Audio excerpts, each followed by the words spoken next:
Well, we've got lots of questions and about 30 minutes to get through some of them. Let me just start, if I can have that privilege. You mentioned Eisenhower's farewell address. It was just marked in a few columns here and there, the 50th anniversary.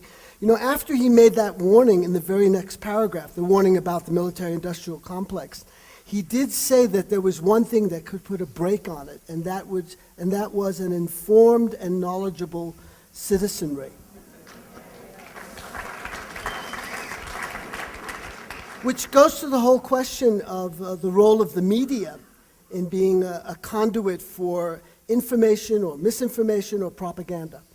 Right. Well, one of the things that I think, one of the interesting things is that before I began writing about politics, and what that has enabled me to do is to focus full time on it in a way that you can't do when you actually have, a job, and so. Before I began writing about politics, I thought that I was a fairly well-informed consumer of news. I did things like, dutifully read the New York Times, and I would read, magazines and watch high-end news programs and the like. And I assumed that there were things that I was getting that were not entirely accurate. I was a litigator, so I generally assume that people are lying constantly. It's just a risk of the profession. But I thought that by and large I was getting the basic story right about what the United States is and what it does in the world.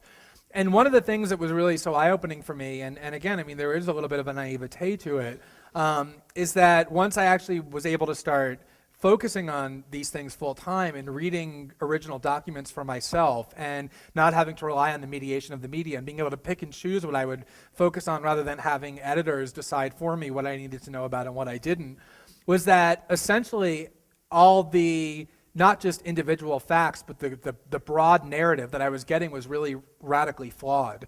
And I basically erased the part of my brain that had existed that thought that it had stored accurate political information and kind of rebuilt it from scratch. And one of the things that, today always is so remarkable to me is that there are enormously consequential events that exist, for example, in the Muslim world, that are constantly displayed on their news programs and and on their newspapers that are literally unmentioned in the American media. And that has created this extraordinarily huge gap in the perception in that part of the world and this part of the world. And we like to assume that the reason why that gap exists is because they're these primitive fundamentalists who are propagandized and who aren't told the truth by their media and about the government. And there is to some extent to which that is true, but there's a huge extent to which the opposite is true, which is that the reason this perception gap exists is because we are propagandized, and there's so much that happens that we don't know about that they do.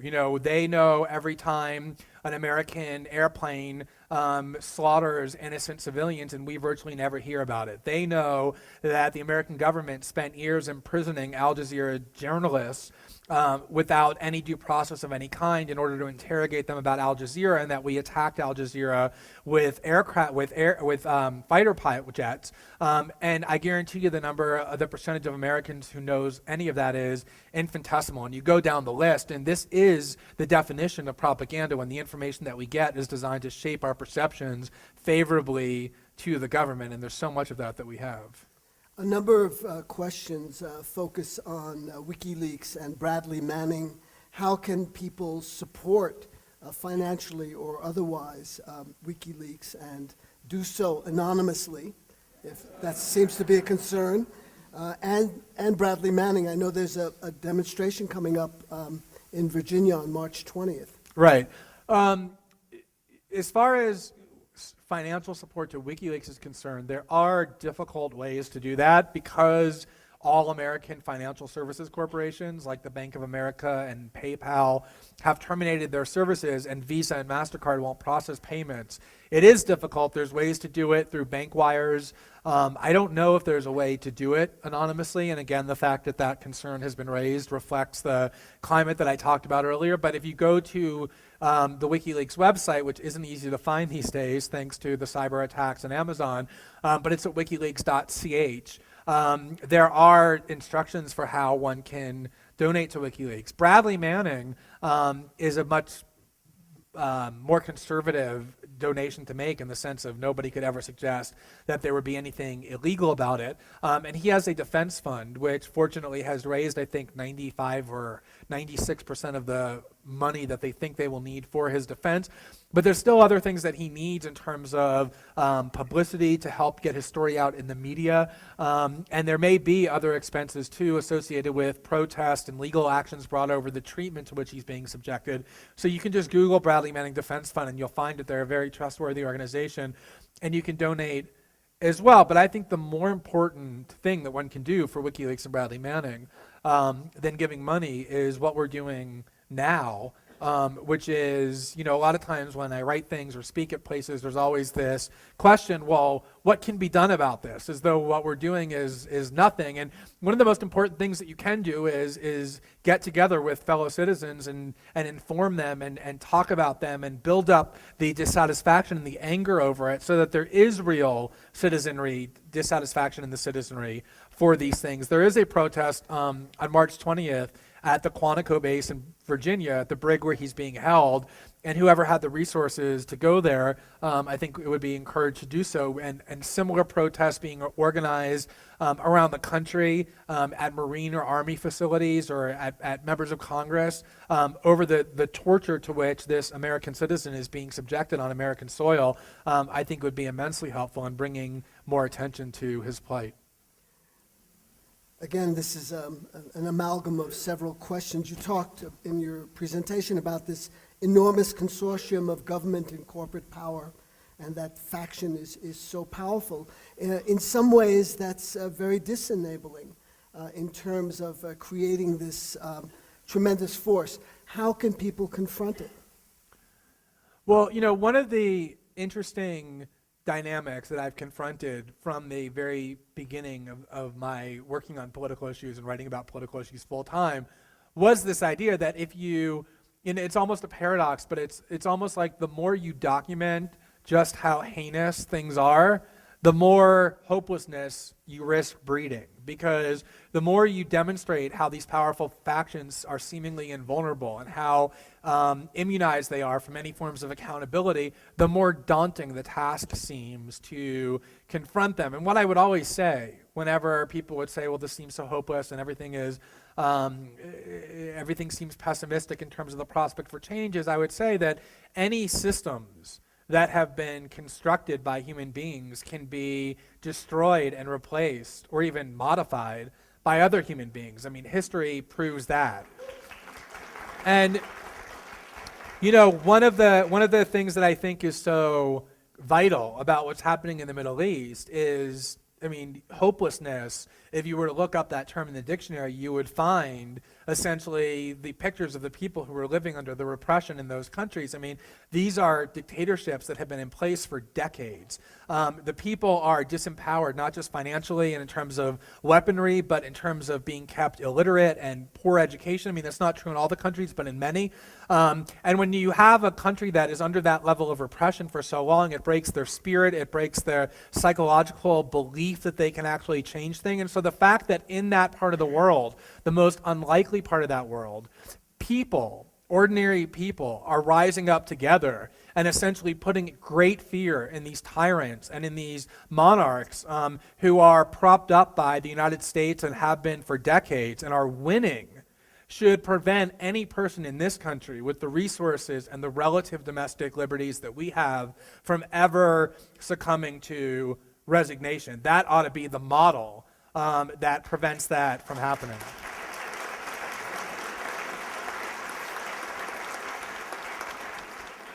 It took the Egyptian people 18 days to overthrow a 30-year autocracy. Yeah, exactly.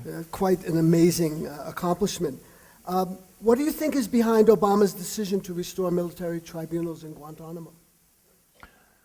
Well, this is part and parcel of the entire preservation by Obama of the Bush-Cheney architecture for the war on terror generally and the detention regime specifically. There's this idea, I actually wrote about this today, even though I was traveling, but it was irritating me so much that I found the time because I was going to go crazy if I didn't, that Obama wanted to close Guantanamo so very, very badly But unfortunately, he was thwarted by the Congress because they denied him the funds to do so and then enacted legislation barring the transfer of detainees from Guantanamo to the United States. And that he's therefore forced, against all of his wishes, to preserve what's taking place in Guantanamo.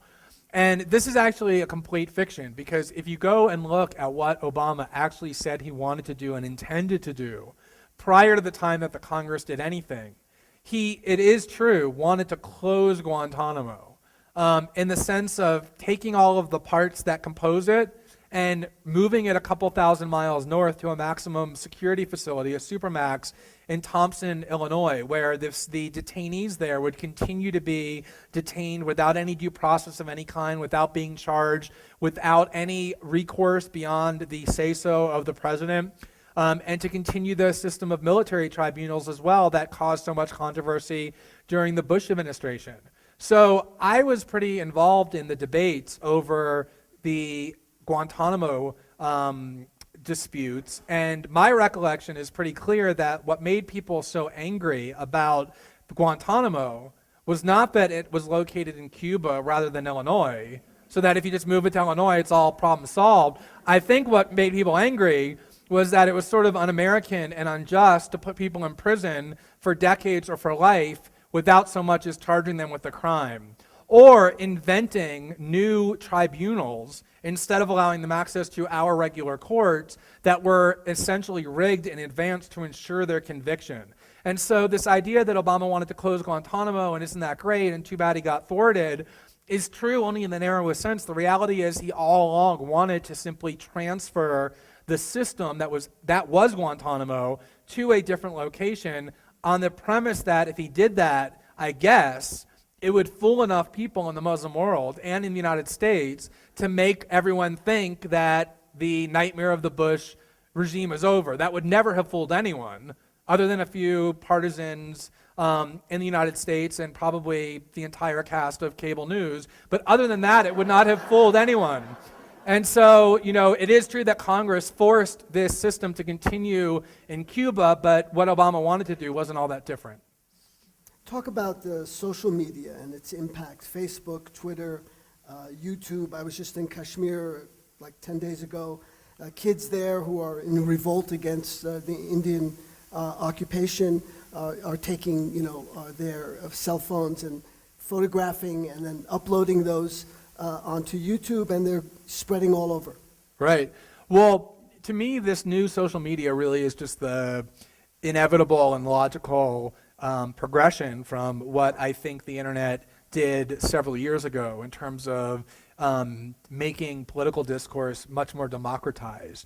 It really was the case not all that long ago, even just going back to 2002, 2003, when the only people who could really be heard loudly in political discourse in the United States were people who either were entrenched political officials who had access to large media outlets, or employees of large multinational conglomerates who essentially comprise all the people who call themselves journalists in the United States. I mean, every person you saw on television who delivered the news, who talked about the news, journalists who wrote for newspapers, the largest newspapers are all employees of huge institutions, corporate institutions. And that meant that there was a very homogenized voice, set of voices that were shaping political discourse, which is why, if you go back and read political debates in 2002 and 2003, as I sometimes still do, you'll be shocked. No matter how much you think you remember just how insane it all was, if you go back and read, what happened on PBS or CNN as they talked about Saddam Hussein and all his scary weapons, or if you people talked about in newspapers George Bush and Dick Cheney and Don Rumsfeld being brave and even sexually arousing warriors and how manly they were, all very common themes. I mean, you don't have to look very hard for that. It's all there. You will be shocked just by how rotted and degraded our political discourse was, even that recently. And what the internet really did was it allowed people, such as myself and a lot of other people, to no longer have to go to large institutions and corporations in order to have the means for building a readership and building an audience and using the technology that can disseminate ideas to large numbers of people. It really diversified and democratized political discourse and brought in a lot of new voices and therefore a lot of new ideas, which is why I do think things have improved slightly in terms of how political debates are conducted. And what Facebook and what Twitter and what all that social media has done is it has brought it to parts of the world where it didn't exist before, and it has just democratized it further. So now all you need is access to YouTube and a cell phone, and you can make major international news without the mediation of any corporate editors in a way that was completely unthinkable even 7 or 8 years ago, and it especially is effective at organizing like-minded people in a very quick way to create their own alliance of power that can compete with far more entrenched power. And again, I think we're at the very incipient stages of this process, and that is why internet freedom is such a vital war to be attentive to, because people in power know how threatening it is, and that's why they're constantly devising ways to control it, to undermine it, to dilute it, and to subvert it. It's been said more than once that corporate media is a WMD, a weapon of mass distraction, and needs to be regulated to some extent. Now, talking about, you just mentioned political discourse. Question here is about the effect of the Citizens United case and what can be done to reverse big corporate money in elections, and how that relates to the regime of secrecy. Right. I mean, I think, one of the things I think that Citizens United did was, I personally don't think that Citizens United changed very much, because Citizens United dealt with a very narrow form of corporate spending, which is the ability of corporations to spend money specifically in a 60-day period prior to an election in order to elect a candidate. Prior to Citizens United, corporations were completely free to spend as much money as they wanted to do things like run what were called issue ads. So they could run an issue the day before the election and spend as much money as they wanted saying, Congressman Smith has supported this horrendous piece of legislation that's the equivalent of, the worst tyranny. Call Congressman Smith and tell him to stop it. Which was just a poorly disguised way of saying vote against Congressman Smith. All Citizens United did is allow corporations to now make their spending more overt so that they could now say, vote against Congressman Smith, vote for this person. Prior to Citizens United, in my opinion, corporate influence, the influence of corporate money in American politics was already far and away the most serious problem that we face. I think, because what it encompasses is everything I talked about earlier. It's the ability of the nation's wealthiest factions to control our political process in a way that was never intended. And until that problem is redressed, there isn't very much within the democratic process, voting, referenda, petitions, calling members of Congress. None of that really matters because the people to whom they're answering are the people who are the oligarchs, the people who control all the financial wealth because they own the political process.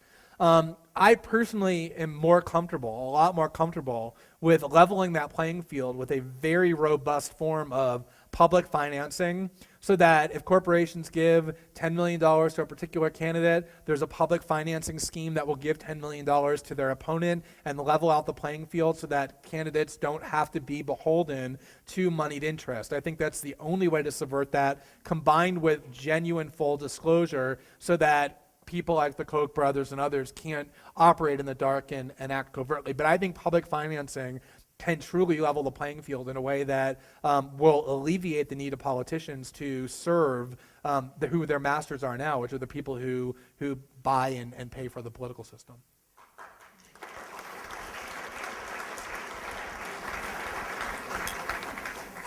You excoriate in very clear terms the Democrats and the Republicans. Is it time for a second political party? A third, right. That took me a second, but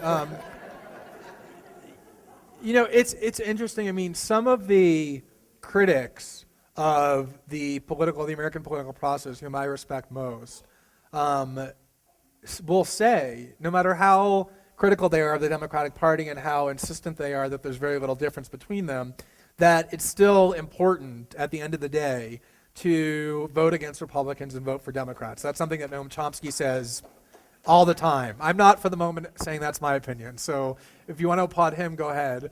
But that has always been persuasive to me, or at least it was for a long time, that his argument is, Chomsky's argument, and Howard Zinn would say the same thing, and others too, that even though the differences are so minute, relatively speaking, from a bird's eye view, and even though the kinds of issues that we talked about tonight, there are no differences, that when you're talking about a structure as enormous as the United States government, that even minor differences between the two parties in terms of how they allocate resources, which programs they fund and which ones they defund, can have a very substantial impact on the lives of millions of people, and that it's irresponsible to say that because the differences aren't great enough, that I'm going to abstain or I'm going to become indifferent about which political party wins, because it actually does matter on the lives of a lot of people, whether Social Security is cut a lot or kind of a lot, and things like that. That's that argument, and that's an argument that I have at one point found somewhat persuasive. Lately, I've become a lot more ambivalent about that argument. And the reason is because it is true that if you look at short-term political cycles, there are some differences between Democrats and Republicans. It may very well be the case that had John McCain and Sarah Palin won, that we would have, instead of just a few wars, we would have one more with Iran, which would be an extremely bad thing for countless millions of people. At the same time, it's also the case that if you look a little bit broader at the political conflicts, at some point you have to say, I'm willing to sacrifice some short-term political gain in order to find a way to make more meaningful improvements over the long term. Otherwise, we're going to be having the same conversation in 2016 and 2020 and 2024, and our children will, and our grandchildren will, and everyone's going to be lamenting how terrible it is that we don't have any choices, and yet nothing will change because at the end of the day, all the loyalists line up behind the parties, the two parties, on the ground that the other one is just slightly worse.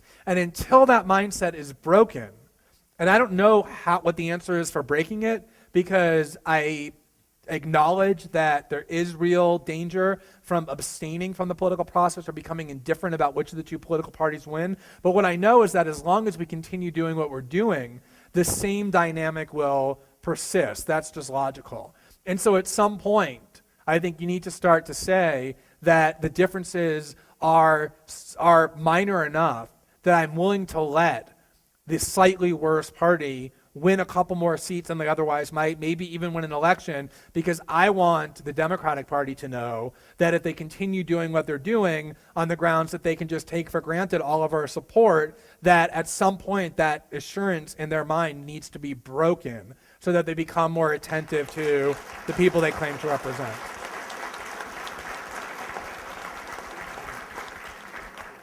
Two questions from a student from St. John's College. First off, are there some things that should be secret? And the second one is, where have reporters like Ed Murrow, Woodward, and Bernstein gone? Yeah, I think, I would certainly say clearly the answer to the question, should some things be secret, is yes.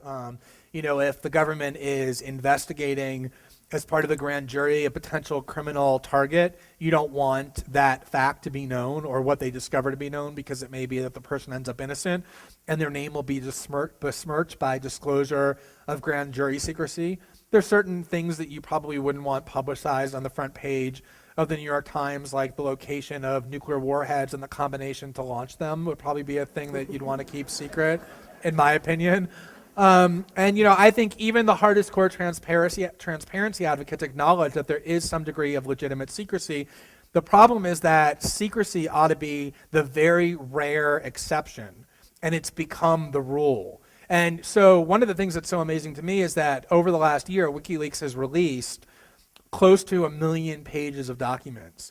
And while I said before, and it's true, that this claim that there's nothing new there is absurd, there's tons of things that are new, the vast majority of what has been released is actually quite banal. They're just very routine documents. And to me, that in itself is a scandal. Because what it shows is that the government reflexively stamps secret or classified on basically every single thing that it does. So the more people keep saying that these WikiLeaks documents show nothing, that they don't reveal anything, the more to me that is an indictment of just the obsession with secrecy that the United States government and the United States military has. The presumption has been reversed. Everything is presumptively secret, and when it's supposed to be presumptively disclosed. And that's why, to me, when people raise concerns, well, isn't WikiLeaks going a little too far in disclosing some things that should be secret? We're so far over towards the pole of excessive secrecy that I can't even envision the day when I'm going to start worrying about excessive disclosure. I'd like to be in that position, but we're so far from that day. So yes, some things should be kept secret, but that is so far away from the problem that we have, that things that should be kept secret aren't being kept secret. Everything is being kept secret, and that's a real threat to democracy. As far as where Bob Woodward went, he's still around. Unfortunately, I don't mean I wish that he were not alive. I mean that he's still practicing journalism in a very harmful way. And I think that transformation of Bob Woodward from 40 years ago, when he worked very hard to expose serious wrongdoing at the highest levels of government, it's not quite as pure and romanticized as that, but there's been enough pessimism tonight, so we'll let Bob Woodward have his legacy. But the transformation of Bob Woodward from whistleblowing adversarial journalist into what he's become, which is basically royal court spokesman, very highly paid royal court spokesperson. That's how I see him. I think is illustrative of the media generally. It used to be that journalism was this marginalized outsider profession. The people who practiced it were fairly poor. They weren't very rewarded economically.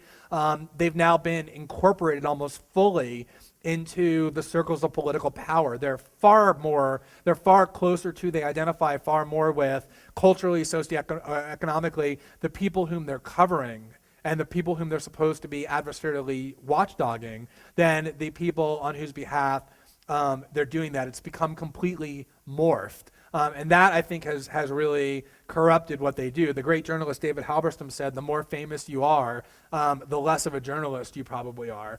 And I think that, kind of underscores this fact that journalists have always supposed to have been not hobnobbing with political power and getting access to it and being friendly with it, but being truly belligerent towards it, being excluded from it and being on the outside. The minute Bob Woodward started being allowed into the pearly halls of power in Washington and having his access dependent upon going and writing what served their interest, is the minute that he became corrupted as a journalist, no longer became a journalist. And I think that's what happened with journalism generally. Establishment journalism generally is become corporatized, and it's become integrated into the system of political power, and therefore can't possibly be adversarial to it any longer.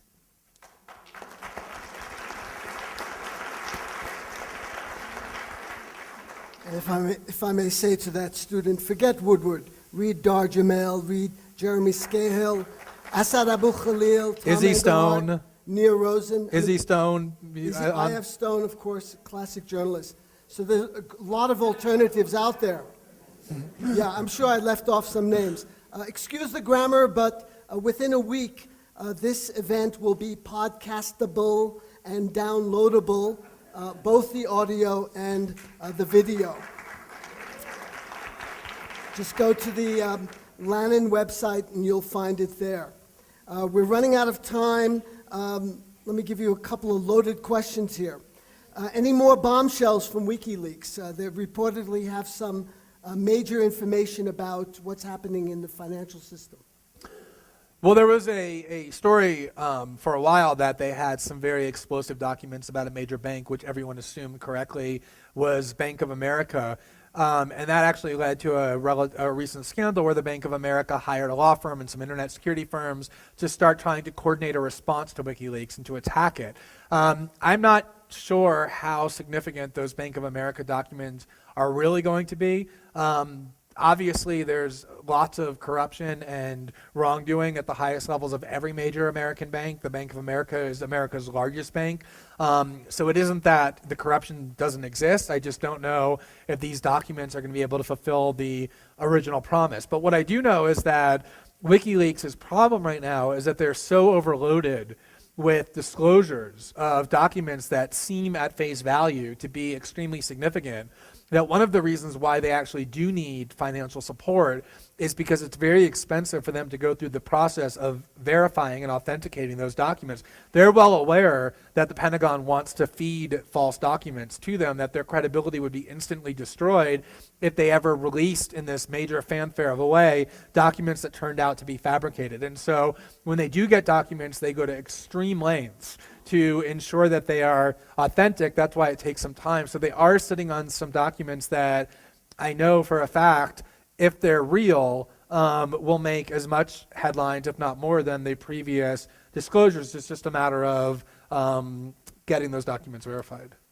Glenn, I have to ask you this question. I have an unreleased WikiLeaks document right here in my hand reporting that you will sign books in the lobby within a few moments. Can you confirm or deny? That is true. It's a major coup of WikiLeaks. They have authenticated that. We've got it. And We've heard it right here. Thanks very much for coming. Have a wonderful evening. Thank you very much.